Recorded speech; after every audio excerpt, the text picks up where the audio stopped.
This video is about future value. Let's suppose you want to save for a car, for a down payment for a car.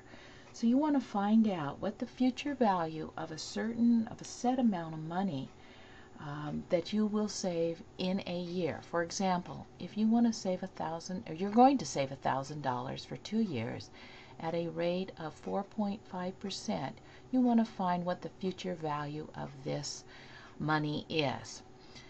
To the right here on the spreadsheet, there is the syntax of what future value is.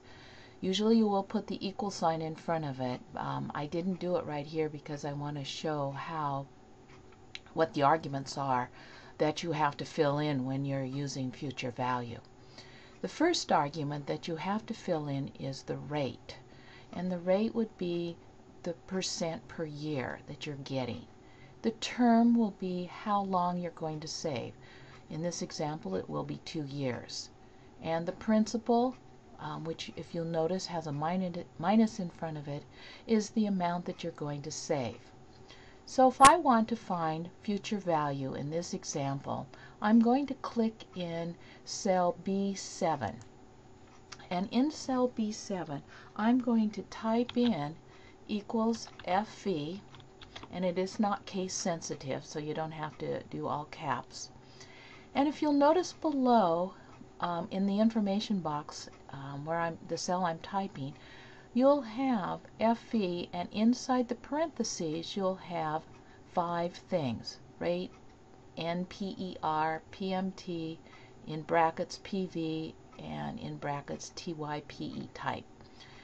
The only 3 that you have to fill in are the ones that are not in the brackets, the PV, or the PV and the type, you don't have to fill in.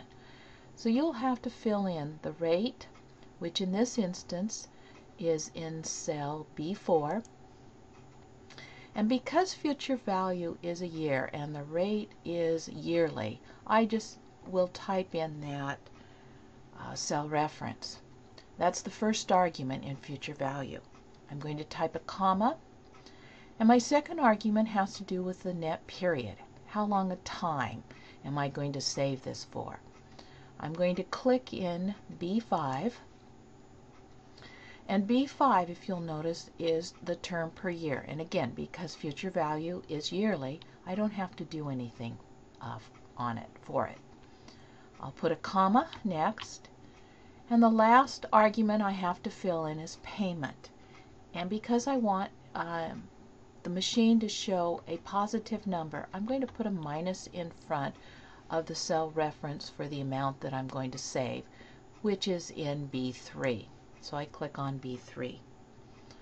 I kind of check my function here. I'm happy with how it looks. I've clicked on the correct cell references, so I'm going to close the parenthesis and enter that in.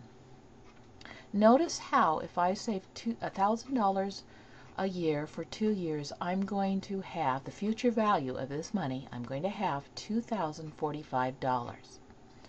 But suppose you can't save a lump sum of $1,000 in a year.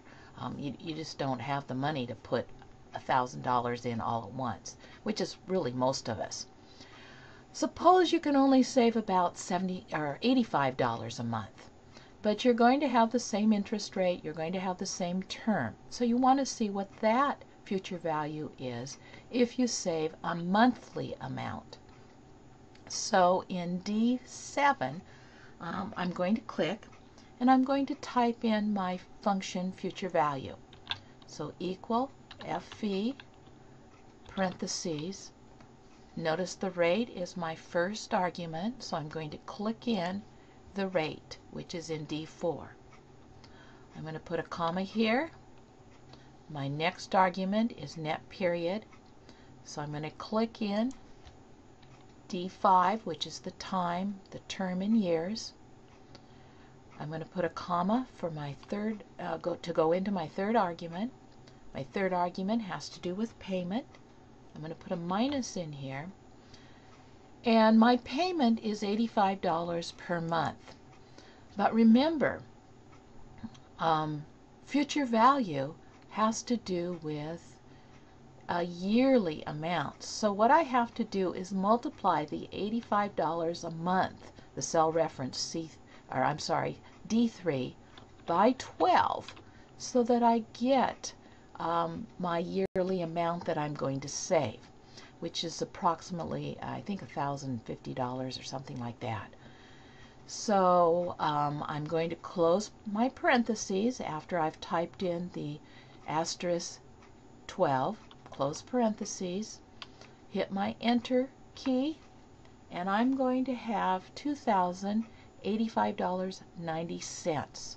So the future value of the $85 that I put in monthly will be $2,085.90. So I get interest of $85.90. That's the end of future value right now.